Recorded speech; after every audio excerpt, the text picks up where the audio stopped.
살아있는 전설을 두고 계산해? 미진한 손흥민 재계약 작업. 분노하는 토트넘 팬심. 2015년부터 우승컵 하나 들지 못하면서도 헌신했던 손흥민, 토트넘 호스퍼의 재계약을 두고 설이 너무 많다. 손흥민은 2025년 6월이면 토트넘과 계약이 종료된다. 최근 토트넘 구단이 손흥민과 1년 옵션 연장을 행사한다는 이야기가 나왔지만 어느 것 하나 쏙 시원하게 정해진 것은 없다. 동시에 토트넘이 살아있는 전설인 손흥민을 너무 홀대하는 것 아니냐는 우려도 나왔다. FC 바르셀로나, 맨체스터 유나이티드는 물론 수백억의 연봉을 제시한다는 사우디아라비아의 유혹까지 물리쳤던 손흥민이라는 점에서 더 그랬다.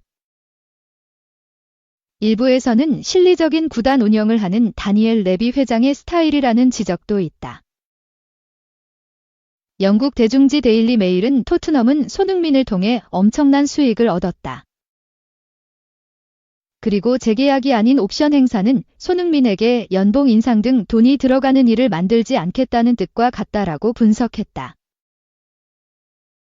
토트넘 호스퍼 스타디움 건축 비용 등을 아직 회수하지 못해 아낄 곳은 더 아껴야 한다는 주장도 있다. 하지만 토트넘 최고 연봉자가 주급 19만 파운드, 약 3억 4천만 원인 손흥민이라는 점을 고려하면 더 그렇다. 맨체스터 유나이티드 등 정상권 구단들의 주급 체계에서는 중간급이기 때문이다. 토트넘 소식을 주로 알리는 스퍼스웹은 손흥민의 계약은 올 시즌에 만료되지만 토트넘은 손흥민이 계약 종료로 이적료 없이 이적하는 것을 두려워할 필요가 없다. 손흥민과의 계약을 1년 연장 가능한 옵션이 있어 그렇다라며 다시 한번 옵션 행사에 무게를 뒀다. 다만 손흥민의 옵션 행사 이야기에 대한 출처가 다소 불분명. 오히려 옵션 행사 후 단연 계약을 할 것이라는 보도도 이어지고 있다. 옵션으로 손흥민을 묶어두면 재계약 논의를 조금 더 여유 있게 할 수 있기 때문이다. 물론 토트넘 입장에서는 손흥민이 30대 중반을 향해 가는 나이대 들어갔고 동시에 최근 허벅지, 부상 등으로 인한 회복이 늦어지고 있다는 점에서 고민이 생기면서 계약에 대한 신중함이 생기는 것은 구단 입장에서 보면 당연한 태도일 수 있다. 일단 엔제 포스테코글루 감독은 손흥민의 출전 시간을 조절하면서 다음을 보겠다는 입장이다. 동시에 축구대표팀 소집을 앞둔 한국 대표팀에도 손흥민의 출전 시간에 대한 협조를 바라는 메시지를 전하는 신중함도 보여졌다. 중요한 것은 손흥민이 최상의 컨디션을 지속해 유지하면서 토트넘이 나서는 대회마다 우승권 성적에서 버텨내야 한다는 점이다. 여러 가지 상황과 맞물린 손흥민의 재계약 흐름이다. HERV 고급 토트넘 1티어 기자 손흥민 2026년 방출. 믿지마. 전부 헛소리 정면 반박 토트넘 끝내 레전드 대우.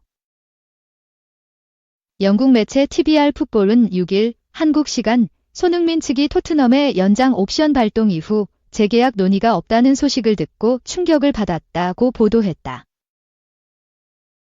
매체에 따르면 토트넘 측은 손흥민에게 2026년 여름까지 1년 연장 옵션을 발동한 이후 향후 재계약 협상 계획이 없다는 소식을 전했으며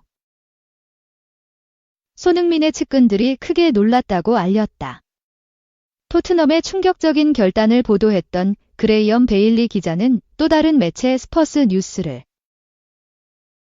통해 토트넘이 더 이상 손흥민과의 장기적인 재계약을 고려하지 않고 있다고 주장했다. 손흥민의 나이와 토트넘 재정적 관점을 고려했을 때 합리적인 판단이며 토트넘이 젊은 선수들을 활용하려는 방향성을 설정했다고 주장했다. 그는 손흥민 측은 장기 계약 대화가 진행되지 않은 걸 인지하고 있다.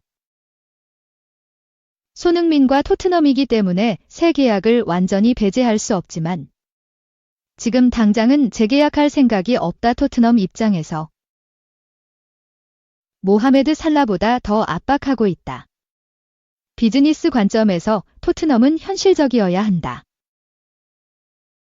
그들은 솔란케. 존슨이 오면서 많은 돈을 썼고 쿨루세브스키는 정말 대단하다. 토트넘은 손흥민 없는 길을 바라보고 있다라고 설명했다. 베일리 기자는 손흥민을 대체할 수 있는 젊은 자원들로 쿨루세브스키, 브렌넌 존슨,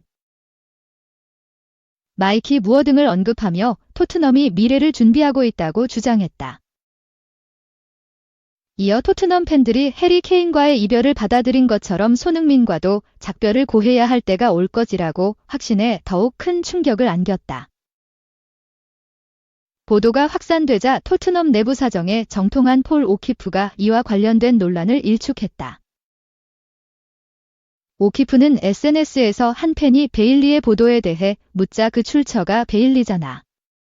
제발 좀 쉬라고 답하며 베일리의 정보 신뢰성에 대해 의문을 제기했다.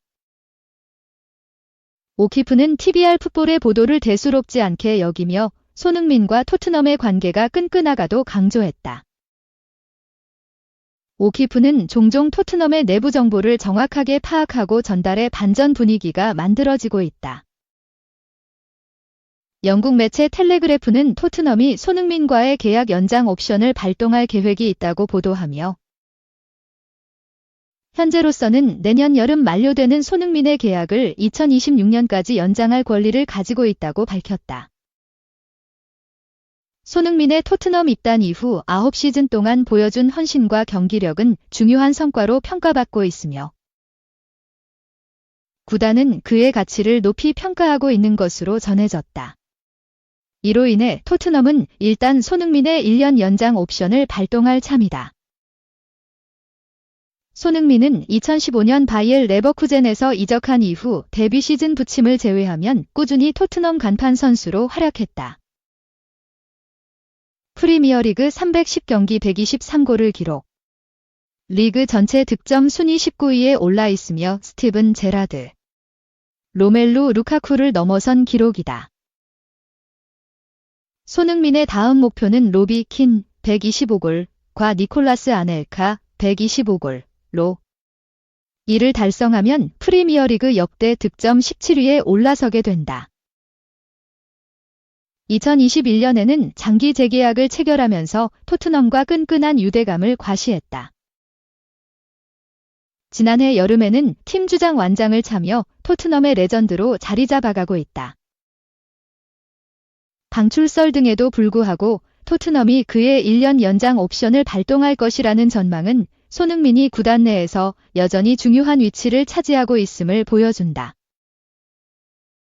일각에서는 2026년 이후에도 활약할 가능성을 내비치기도 했다.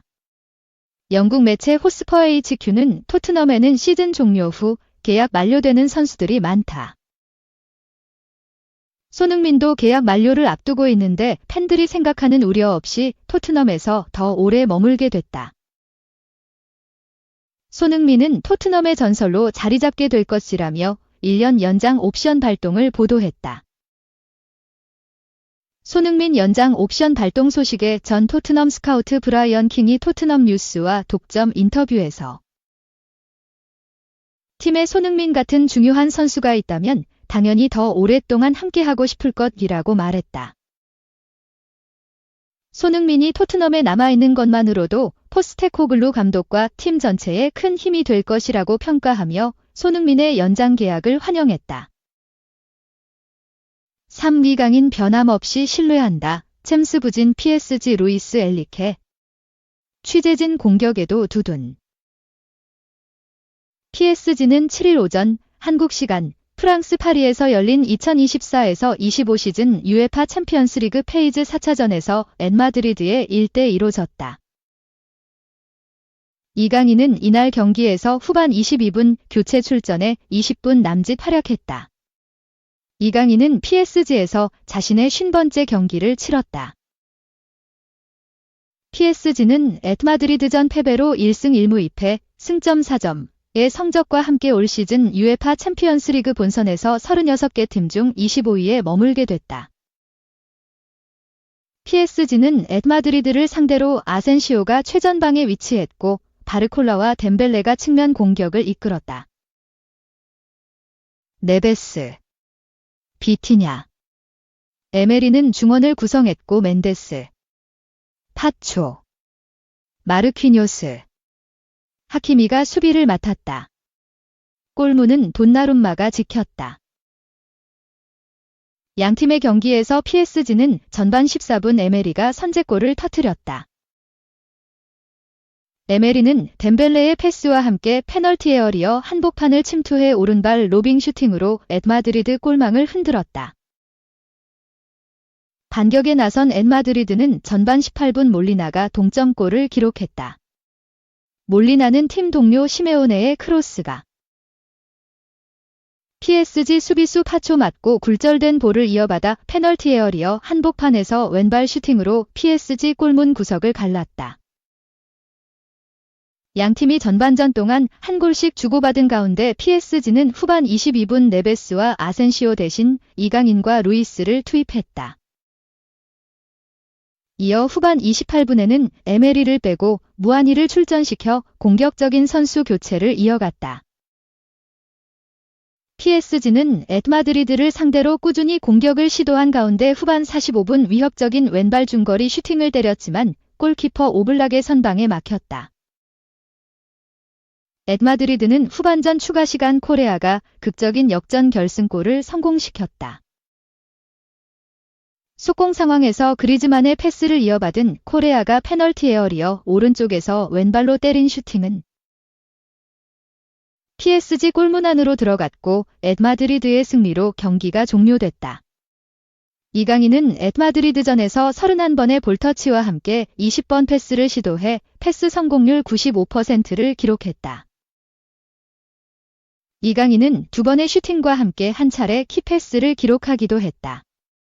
유럽 축구 통계 매체 소파스코어는 이강인의 에드마드리드전 활약에 대해 평점 6.9점을 부여했다. 루이스 엘리케 감독은 에드마드리드전을 마친 후 기자회견에 참석한 가운데 9번 포지션에 대한 변화를 고려하고 있나. 아센시오나 이강인을 계속 신뢰하고 있나라는 질문을 받았다. 이에 대해 루이스 엘리케 감독은 주리의 효율성 부족에 대한 책임이 있는 사람은 감독인 나다. 우리가 결과를 얻지 못한다면 책임은 나에게 있다. 우리는 계속 기회를 만들어야 하고 높은 수비 라인을 구축해야 한다며. 우리는 이번 경기에서 20번의 확실한 득점 기회를 만들어냈다. 다시 시도해야 한다는 뜻을 나타냈다. 스트라이커 부재가 득점력 부족의 원인이라는 의견에는 스트라이커가 있다면 나에게 가져오라면 나는 항상 나의 생각에 충실하다.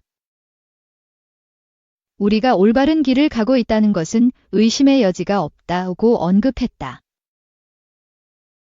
현역 시절 PSG의 공격수로 활약했던 파스토레는 축구는 많이 변화했다. 현대 축구에선 전형적인 9번을 사용하는 팀이 많지 않다면서도 나에게 선택권이 있다면 펄스9보다는 이브라히모비치나 카바니 같은 공격수와 함께 플레이하는 것을 선택할 것이라는 뜻을 나타냈다.